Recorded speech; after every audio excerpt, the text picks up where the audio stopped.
Sziasztok! Ma meghirdetjük iskolák adventi társas játékát, amivel minden napra jut egy kihívás. Szeretnénk, ha minél többen részt vennétek a kihívásokban. A holnapi nap a piros nap. Gyertek el annyi piros ruhába, amelybe csak tudtok.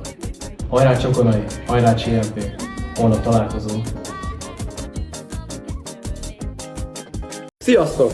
Iskolánkban az adventi kalendáriumunk második napjához értünk, a piros naphoz. Holnap a képesnap lesz, egy karácsonyi képesnapot hozzatok és rakjátok ki az osztályotokba. Holnap találkozunk. Hajrá CMP, hajrá Csokonai! Sziasztok!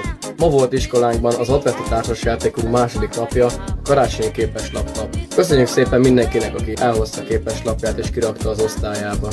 A holnapi nap lesz a pacsi nap. Mindenkit kérünk holnap, hogy pacsiszkodjon a barátaival, diáktársaival, tanáraival, bárkivel, akivel szeretne. Hajrá CMP, hajrá Csokonai! Holnap találkozunk!